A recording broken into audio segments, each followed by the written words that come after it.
कार्यक्रमाला आपण सुरुवात करूया.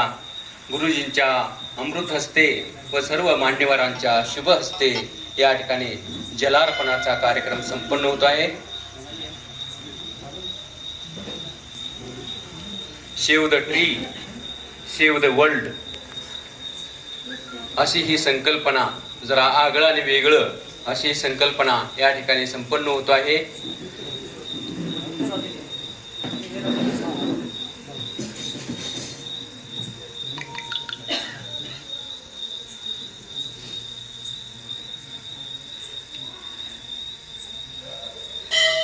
या गावाचं वैभव जर कोणतं असेल तर सिद्धेश्वर मंदिराच्या समोरचं असलेलं पिंपळाचं झाड.